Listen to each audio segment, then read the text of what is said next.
성경대로 하겠습니다. 성경대로. 그리 하라고 그랬죠. 그런데 건달 두목은 성경대로 해봤더니 안 되고, 그리고 주머니만 자꾸만 줄어. 옛날 같으면 가서 한 대 치고 돈이 두둑했다 이 말이에요. 성경대로는 그거 포기해야 되는 거 아니야.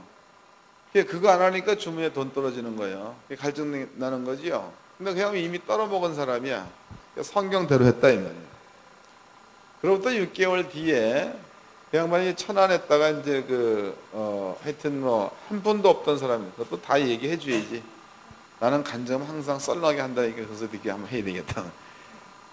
나한테 왔습니다. 목사님, 천안에 여러한 가구점이 있는데 이 가구점이 장사가 지금 몇 년째 안 돼가지고 수입이 전혀 없다는 겁니다. 근데 이 가구점을 운영하는 사람이 자기의 친구라는 거예요. 이 친구가 자기한테 얘기하기를 이 가구점을 같이 하자. 이득의 반을 주겠다. 그렇게 얘기를 하는데 어떻게 했으면 좋겠습니까? 그래. 내가 이제 얘기했죠. 그럼 가서 확실하게 얘기해서 이것을 둘이 같이 하도록 하세요. 그리고 아침마다 가면은 가구한테 전부 다 안수해가지고 팔 나갈지어다라고 기도하라고 시켰습니다. 그 양반이 허락을 하고 가서 기도를 한 겁니다. 근데 신기하게 하나도 못 팔던 그런 가구점에서 그 사건이 있고 난 다음에 매출이 막 쑥쑥 올라가는 거죠. 그런데 주인이 신난 거야. 그게 이제 너무나 잘 되니까 6개월 만에 4층 건물을 통째로 얻어서 이걸 전체를 다 가구 도매산업다 만들어 버린 거다. 4층 건물을 전체를 다 가구상을 만드는 겁니다.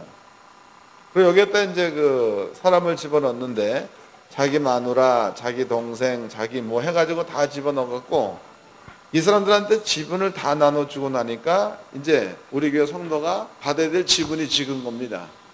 근데 그런 얘기를 했더니 나가라고 해, 나가라고. 그 얘기했죠. 그럼 나와라, 거기에.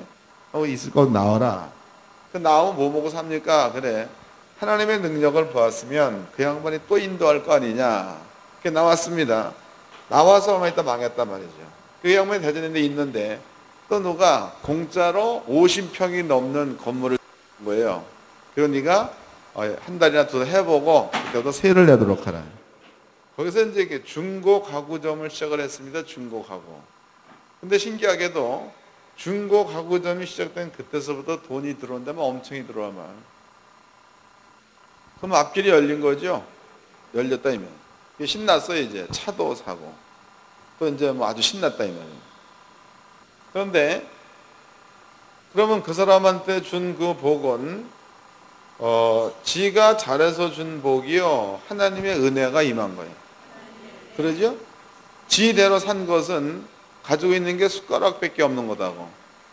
근데 그 삶이 불과 6개월 만에 돌아서 가지고 이런 그 부요를 이루며 살 수 있었던 것은 자기의 능이 아닌 하나님이 주신 은혜의 능력이다 말이에요. 읽어보도록 합시다. 그 말이 성경에 나와 있습니다. 신명기 8장입니다. 신명기 8장 16절서부터 읽겠습니다.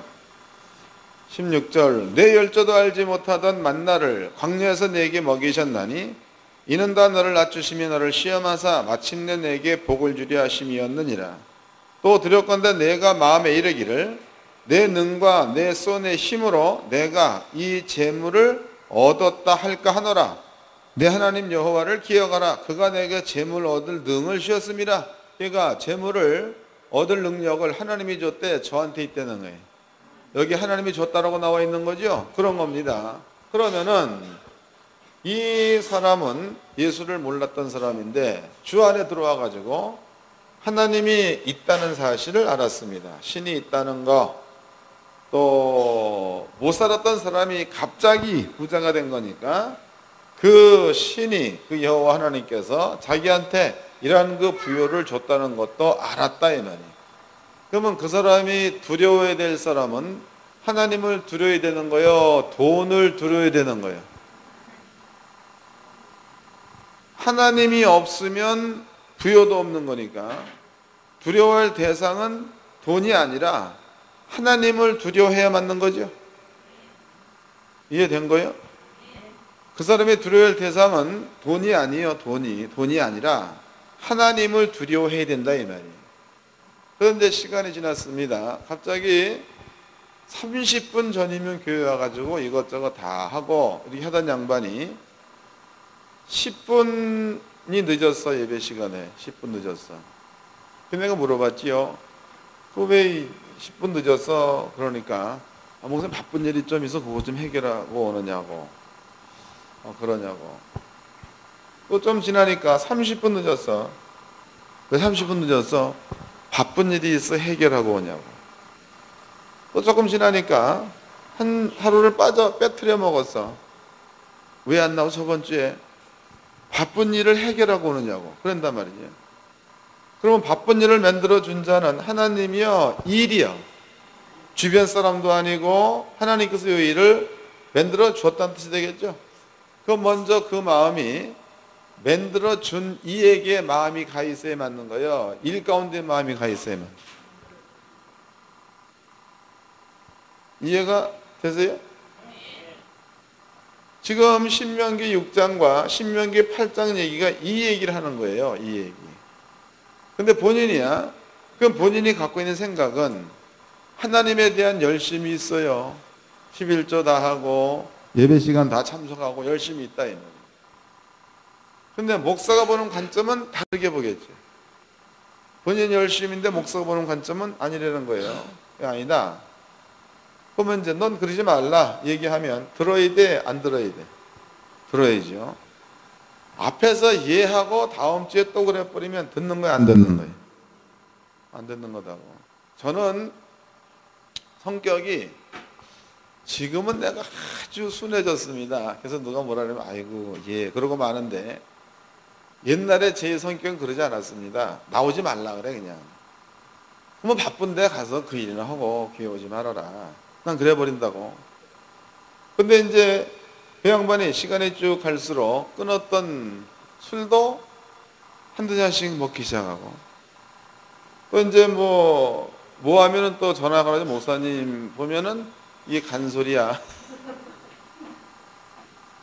그게 내 마음을 돌렸습니다. 뭐 너도 인생이 어쩔 수 없어. 겪어봐야 알겠구나. 돌렸습니다. 내 마음이 떠났다는 그 말은 더 이상 그 일에 관여하지 않겠다는 거예요. 잘못을 했어도 지적하지 않겠다. 또 아무리 잘했다고 칭찬하지 않겠다. 이런 얘기다. 그런데 이제 그로부터 얼마 있다가 제가 이제 교회를 떠났습니다. 그리고 이제 들리는 소문이 예전과 똑같이 두 개만 갖고 다닌대. 숟가락하고 뭐하고. 재밌는 거죠? 오늘 성경에 보니까 여기 아주 하나님께서 세밀하게 다시 읽어보도록 합시다. 신명기 8장입니다. 16절서부터 읽겠습니다. 내 열조도 알지 못하던 만나를 광야에서 내게 먹이셨나니 이는 다 너를 낮추시며 너를 시험하사 마침내 내게 복을 주려 하심이었느니라. 또 두렵건대 내가 마음에 이르기를 내 능과 내 손의 힘으로 내가 이 재물을 얻었다 할까 하노라. 내 하나님 여호와를 기억하라. 그가 내게 재물 얻을 능을 주셨음이라. 이같이 하심은 내 열조에게 맹세하신 언약을 오늘과 같이 이루려 하심이니라 그랬습니다. 하나님은 약속한 이야기들을 계속 이루네. 계속 한 번 이루고 이게 아니고 계속. 그런데 그 마음이 하나님에게 붙어 있을 때에는 그 약속이 계속 적용되겠지만 그 마음이 하나님에서 떠나버리면 적용이 안 된다는 뜻이 되겠죠.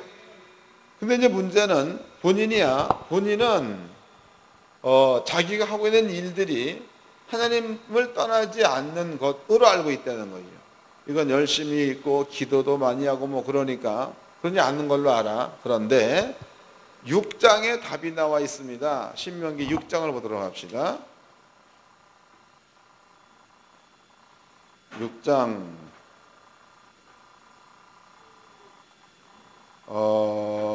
14절서부터 읽겠습니다. 너희는 다른 신들고 내 사면에 있는 백성의 신들을 쫓지 말라. 너희 중에 계신 너희 하나님 여호와는 질투하시는 하나님인즉 그랬단 말이죠. 그럼 여기에 재밌는 말을 했습니다. 그러면 하나님 입장이야. 하나님 입장에서 본다면 내가 너에게 재물 얻을 능을 주었다는 거죠. 그런데 그 마음이 하나님께 붙어 있지 않고 일 가운데, 재물 가운데 붙어 있다면 하나님은 그 사람이 쫓고 있는 재물을 향해서 질투한다는 거예요. 이해가 돼? 뭔 말인지? 좀 깨달으시오. 잘 깨달아야 돼. 여러분들 잘 되게 깨달아야 돼. 안 되면 안 되는 겁니다. 다시 설명하겠습니다. 지금 여기에서 하나님께서 이건 모세 시대 해놓은 이야기다고 얘기하실 때에 내가 너희한테 재물 얻을 능을 주어서 재물을 얻었다 손 치자. 근데 너희가 하나님의 생각에는 이 재물이 먼저가 돼야 되느냐, 여호와 내가 먼저 돼야 되느냐. 하나님의 생각은 당연히 네 마음이 나한테 있어야지만이 좋다. 이게 아버지 마음입니다. 그런데 백성들이 그 아버지의 마음에 백성들이 붙어 있지 않고 하나님이 주신 것, 재물 가운데 붙어 있다면은 하나님께서는 그 재물을 향해서 질투한다는 거다고. 질투 뭔지 알잖아, 질투. 질투 아주 쉽게 얘기하면 사람이 살다 보면은 이제 처녀 총각 때는 연애도 할 수 있는 겁니다. 그런데 남자친구가 나랑 10년 사귀고 있다가 그 옆에 이틀 사귄 나보다 조금 예쁜 그 애한테 마음이 빼앗겨 있다면 옆에 있는 여자친구는 아주 죽을 맛이죠. 처녀를 어떻게 할까 저걸 그냥 밖구랑을 내버릴까 이러다가 아니 남자친구를 이거를 어떻게 할까 이 마음 어떻게 이게 질투라고 얘기하는 거다고. 질투. 그럼 여기에 지금 하나님께서 재물에 마음이 뺏겨 있는 그 사람한테 하나님이 질투하는데 질투하는 데에 하나님께서 보고 있는 관점은 그것을 우상으로 표현했다는 거예요. 하나님 외에 이 일을 사랑한다? 우상이다. 나보다 더 사랑하는 것은 아버지가 싫다는 겁니다. 그럼 하나님이 그것을 질투하는 게 질투. 그럼 하나님이 질투해버리면은 표현은 우상으로 되어 있는데 그것이 돈이다. 그럼 아버지가 질투해버리면 돈을 없애버리겠죠.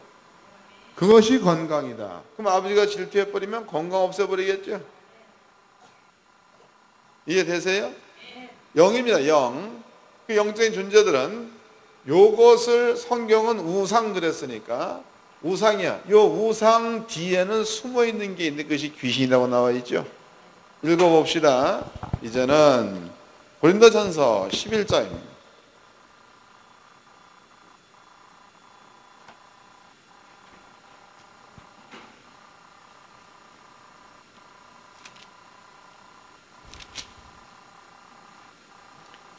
고린도전서 10장인데 10장을 보겠습니다. 10장 19절을 읽겠습니다. 고린도전서 10장 19절. 그런즉 내가 무엇을 말하느냐? 우상의 제물은 무엇이며 우상은 무엇이라 하느냐? 대저 이방인의 제사하는 것은 귀신 내게 하는 것이 아니뇨. 그랬으니까 우상한테 가령 어떤 그 형상을 만들어 놓고 절을 한다. 그러면 그것은 눈으로 보기는 형상이지만 영적인 면으로 본다면 귀신이 그 형상과 함께 제사를 받는다 이 말이죠. 다시 읽어보겠습니다. 20절.